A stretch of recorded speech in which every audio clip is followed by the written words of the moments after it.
حي على الفلاح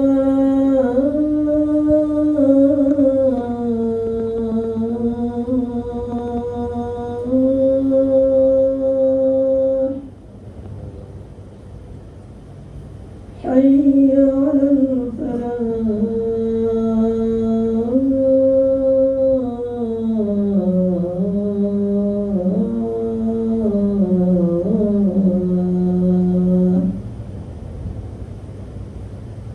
الله أكبر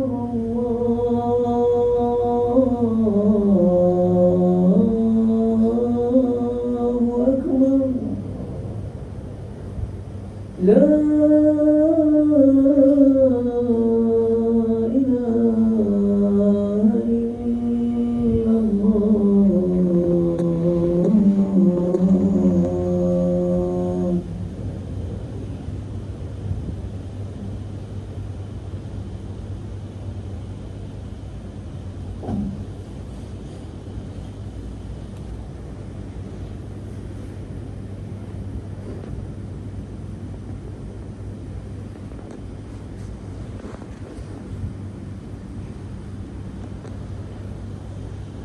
الحمد لله القائل أعوذ بالله من الشيطان الرجيم وابتغي فيما آتاك الله الدار الآخرة ولا تنس نصيبك من الدنيا أشهد أن لا إله إلا الله وحده لا شريك له وأشهد أن محمدا عبده ورسوله اللهم صل وسلم على سيدنا محمد وعلى آله وأصحابه أجمعين أما بعد فيا أيها المسلمون اتقوا الله أوصيكم وإياي بتقوى الله فقد فاز المتقون قال الله تعالى يا أيها الذين آمنوا اتقوا الله حق تقاته ولا تموتن إلا وأنتم muslimun. Muslimin yang dirahmati Allah sekalian, saya menyeru kepada diri saya dan tuan-tuan sekalian, marilah bertakwa kepada Allah Subhanahu wa taala dengan sebenar-benarnya. Tunaikanlah segala suruhan Allah Subhanahu wa taala dan tinggalkanlah larangannya. Semoga Allah Subhanahu wa taala meridai hidup kita, bahagia di dunia dan juga di akhirat. Setiap orang mempunyai kampung halaman yang merupakan tempat dilahir dan dibesarkan, tanpa mengira keadaannya susah atau senang, jauh atau dekat. Seseorang itu biasanya tetap merindui kampung halamannya sebagai kehidupan yang harmoni, pengalaman yang indah dan suasana yang tenang. Sebelum balik kampung, seseorang itu akan membawa bekalan yang mencukupi dan memastikan segala keperluannya tidak tertinggal. Semuanya dilakukan supaya kegembiraan dan kenikmatan balik kampung dapat dirasai. Dengan mukaddimah ini, mimbar hari ini akan memperkatakan tentang iktibar balik kampung. Hadirin yang dirahmati Allah sekalian, sedar atau tidak bahawa kita berada di muka bumi ini hanya menumpang sementara dan tidak kekal. Sama ada kita suka ataupun tidak, bersedia atau belum, apabila tiba saat dan ketikanya, kita terpaksa meninggalkan dunia ini untuk balik ke kampung yang kekal abadi, iaitu akhirat. Malang sekali bagi yang tidak membawa bekalan atau bekalan yang tidak mencukupi. Pada ketika itu barulah ia meyakini tentang keperluan membawa bekalan yang sebenar, lantas menyesal dan merayu agar ditangguhkan seketika bagi mencari dan menambah bekalannya. Sesungguhnya rayuannya itu hanyalah sia-sia. Firman Allah Subhanahu wa taala dalam surah Al-Munafiqun ayat 10 dan 11. Rabbi laula akhartani ila ajalin qaribin fa asaddaqa wa akum minas salihin wa la yu'akhirallahu nafsan idza jaa ajaluha wallahu khabirum bima ta'malun. Maksudnya, wahai Tuhanku, alangkah baiknya kalau engkau lambatkan kedatangan ajal matiku ke suatu masa yang sedikit saja lagi, supaya aku dapat bersedekah dan dapat pula aku menjadi dari orang-orang yang soleh. Dan ingatlah, Allah tidak sekali-kali akan melambatkan kematian seseorang apabila sampai ajalnya, dan Allah amat mendalam pengetahuannya mengenai segala yang kamu kerjakan. Setelah tiba di kampung akhirat, kita tidak berpeluang untuk berpatah balik bagi mendapatkan bekalan dengan melakukan amal soleh, kerana ia tidak mungkin berlaku seperti yang ditegaskan oleh Allah Subhanahu wa taala dalam surah Sajadah ayat yang ke-12. Rabbana absarna wa sami'na farji'na na'mal salihan inna muqinun. Maksudnya, wahai Tuhan kami telah melihat dan kami telah mendengar, maka kembalikanlah kami ke dunia supaya kami dapat melakukan amal soleh. Sesungguhnya kami telah percaya dan yakin.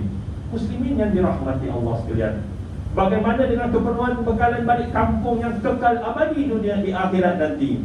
Berapa banyak bekalan yang dibawa, dan adakah ianya mencukupi?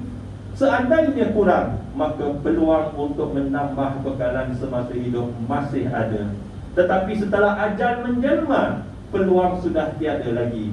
Ada juga yang pulang membawa bersamanya bebanan berupa dosa-dosa yang menyebabkan kita diseksa dan diazab kerana keingkaran untuk mentaati perintah yang disuruh, serta pelanggaran terhadap sesuatu tegahan yang dilarang oleh Allah Subhanahu wa taala. Terdapat juga mereka yang membawa bekalan yang banyak kerana kuat beramal, tetapi kemudiannya jatuh bankrupt. Bekalannya habis untuk membayar hutang, bahkan hutangnya semakin bertambah kerana terpaksa menanggung hutang orang lain. Ini disebabkan kerana semasa di dunia dulu suka mengata, mengumpat dan mencaci orang lain. Hadis daripada Abu Hurairah radhiyallahu anhu bahawa suatu ketika Rasulullah sallallahu alaihi wasallam bertanya kepada para sahabat, "Atadaruna mal muflis?" Qalu al-muflisu fina man la dirhama wa lahu wa la mata'. Faqal innal muflisa min ummati ya'ti yawmal qiyamah bi salatin wa siyamin wa zakatin wa ya'ti qad syatama hadza wa qadhafa hadza wa akala mala hadza wasafaqa dama hadza wa daraba hadza fa yuqa hadza min hasanati wa hadza min hasanati fa in faniyat hasanatuhu qabla an yuqda ma alayhi ukhidha min khatayahum faturihat alayhi thumma turiha finnar. Maksudnya, tahukah kamu sekalian siapakah muflis, iaitu bankrupt? Para sahabat menjawab, di kalangan kami, muflis itu adalah seorang yang tidak mempunyai dirham dan harta benda. Nabi SAW bersabda, muflis dalam kalangan umatku ialah seseorang yang kelak di hari kiamat datang lengkap dengan membawa pahala ibadah solatnya, puasanya dan zakatnya, namun dia juga membawa dosa berupa makian pada orang ini, menuduh yang ini, memakan harta orang ini, menumpahkan darah ini, serta memukul orang ini. Lalu diberikan kepada orang ini sebahagian pahala kebaikannya, dan juga kepada yang lain sebahagian pahala kebaikannya. Maka apabila segala kebaikannya sudah habis, sebelum semua dosanya dapat diselesaikan, maka diambil pula dosa-dosa mereka itu, lalu ditimpakan kepada dirinya, kemudian dia dilemparkan ke dalam neraka. Riwayat Muslim. Hadirin yang rahmati Allah sekalian, dunia ibarat tempat bertujuk tanam, akhiratlah tempat memetik hasilnya. Oleh itu, pergunakanlah peluang yang ada semasa hidup di dunia dengan melakukan amalan kebaikan untuk dijadikan bekalan. Ingatlah, sebaik-baik bekalan itu takwa kepada Allah Subhanahu wa taala dengan mengerjakan segala suruhannya dan meninggalkan segala larangannya. Firman-Nya dalam surah Al-Baqarah ayat 197, "Wa ma taf'alu min khairin ya'lamuhu Allah fatazawwadu fa inna khairaz zadi taqwa wattaqun ya ulil albab." Maksudnya, dan apa jua kebaikan yang kamu kerjakan, adalah diketahui oleh Allah, dan hendaklah kamu membawa bekal dengan secukupnya, kerana sesungguhnya sebaik-baik bekalan itu ialah takwa, dan bertakwalah kepadaku wahai orang yang berakal. Sesungguhnya amalan kita akan menjadi teman setia setelah kita mati, yang akan menjadi bekalan di akhirat. Hadis daripada Anas bin Malik radhiyallahu anhu, bahawa Rasulullah sallallahu alaihi wasallam bersabda, yatba'ul maita thalatha fayarji'u isnani wa yabqa ma'ahu wahid, yatba'uhu ahluhu wa maluhu wa 'amaluhu, fayarji'u ahluhu wa maluhu wa yabqa 'amaluhu. Maksudnya, mayat itu akan diiringi oleh 3 perkara. Yang 2 akan kembali, sedang yang 1 akan terus menyertainya. Ianya diiringi oleh keluarganya, hartanya dan amalannya. Harta dan keluarganya akan kembali, sedangkan amalnya akan terus tetap bersamanya. Riwayat Bukhari dan Muslim. Hadirin sekalian, mengakhiri khutbah pada hari ini, beberapa peringatan dan pengajaran digariskan agar dapat menjadi panduan kita bersama. Yang pertama, ketahuilah bahawa kehidupan dunia tidak kekal. Oleh itu, kita perlu membuat persiapan sebagai bekalan untuk kehidupan yang kekal di akhirat, seperti mana kita perlu membawa bekalan ketika balik kampung. Yang kedua, sedarlah bahawa penyesalan di saat menghadapi kematian tidak akan memberi apa-apa kesan baik bagi kehidupan di akhirat.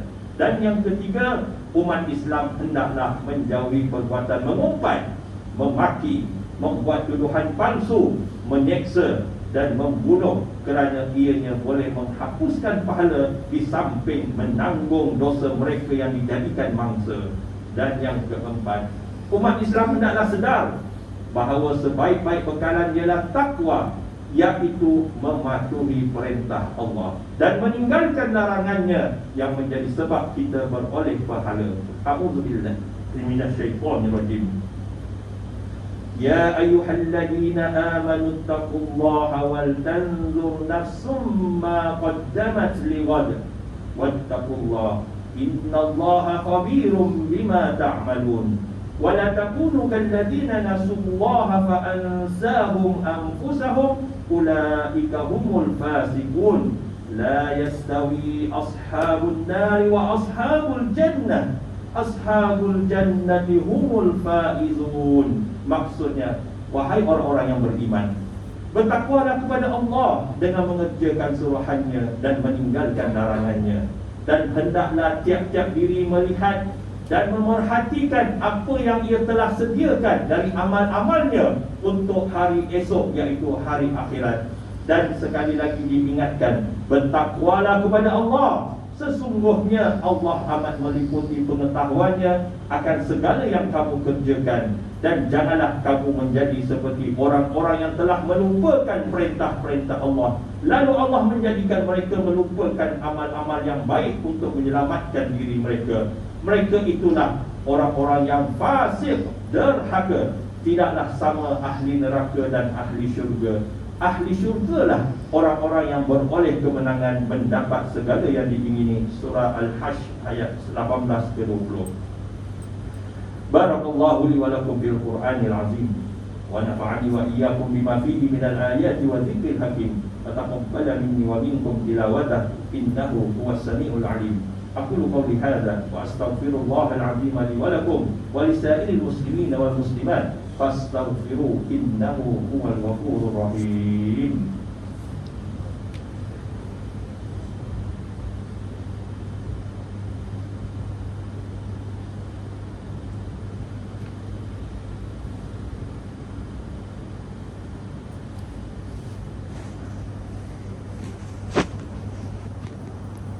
Alhamdulillah alladzi ja'alana minal muslimin wa razaqana minat thayyibat. Ashhadu an la ilaha illallah wahdahu la syarika lah, wa ashhadu anna Muhammadan 'abduhu wa rasuluh. Allahumma salli wa sallim wa barik ala sayyidina Muhammadin wa ala alihi wa sahbihi wa man tabi'ahum bi ihsanin ila yaumiddin. Amma ba'd. Fa ya ibadallah, ittaqullah, usikum wa iyaya bitaqwallah, faqad fazal muttaqun. Hadirin yang dirahmati Allah sekalian, Sekali lagi khatib ingin mengingatkan supaya sama-sama kita sentiasa bertakwa kepada Allah Subhanahu wa taala dengan mengawasi diri dan keluarga kita daripada perbuatan keji dan maksiat. Dalam masa yang sama kita terus berdoa agar seluruh negara kita sentiasa dirahmati dan dilindungi daripada segala bentuk ancaman serta penularan wabak COVID-19. Inna Allaha wa malaikatahu yusalluna 'alan nabi ya ayyuhalladzina amanu sallu 'alaihi wa sallimu taslima. Allahumma salli wa sallim ala sayyidina wa maulana Muhammadin sayyidil mursalin warḍallahumma 'an ashabihi wa qarabatihi wa azwajihi wa dzurriyyatihi ajma'in. Allahumma fir lil muslimina wal muslimat wal mu'minina wal mu'minat al ahya'i minhum wal amwat innaka sami'un qaribun mujibud da'awat wa ya qadiyal hajat. Allahumma a'izzal Islam wal muslimin wa ahlikil kafarata wal mubtadi'ata wal musyrikin wa dammir a'da'aka a'da'ad din wansurna 'alal qawmil kafirin. Allahumma inna nas'aluka wa natawassalu ilaika bi nabiyyikal amin wa nas'aluka bi asma'ikal husna wa sifatikal 'uzma an tahfaza bi 'aini inayatika rabbaniyah wa bi hifzi riqayatika samadaniyah jalalata malikinal mu'azzam Sultan Selangor Sultan Syarafuddin Idris Shah Al-Haj ibni al-marhum Sultan Salahuddin Abdul Aziz Shah Al-Haj. Allahumma adimil 'auna wal hidayata wa taufiq wasihhata wassalamata minka liwali ahdi Selangor Tengku Amir Shah ibni Sultan Syarafuddin Idris Shah Al-Haj fi amnin wa salahin wa afiyatin bimannika wa karamika ya dzal jalali wal ikram. Allahumma atil umrahuma muslihaini lil muwazzafina wa ra'iyyati wal bilad wa balligh maqasidahuma li tariqil huda wa rasyad. Ya Allah, kurniakanlah petunjuk kepada kami untuk mendirikan solat fardu 5 waktu secara berjemaah, menunaikan zakat melalui lembaga zakat Selangor, mewakafkan harta melalui Perbadanan Wakaf Selangor dan menginfakkan harta pada tabung infak jariah umat Islam Selangor dan kepada anak-anak yatim melalui Yayasan Islam Darul Islam. Allahumma ya dafi'al bala idfa' 'anna hadzal waba wal bala wal marad wasyada'i wal mihan bilutfika ya latifu innaka ala kulli syai'in qadir wa bil ijabatil jadir. Rabbana hab lana min azwajina wa dhurriyyatina qurrata a'yunin waj'alna lil muttaqina imama. Rabbana atina fid dunya hasanah wa fil akhirati hasanah wa qina adzaban nar. Ibadallah, innallaha ya'muru bil 'adli wal ihsan wa ita'i dzil qurba wa yanha 'anil fahsya'i wal munkari wal baghi ya'izukum la'allakum tadhakkarun. Fadhkurullaha al-'azima yadhkurkum washkuruhu 'ala ni'amihi yazidkum was'aluhu min fadlihi yu'tikum wa la dzikrullahi akbar wallahu ya'lamu ma tasna'un. Allahu akbar.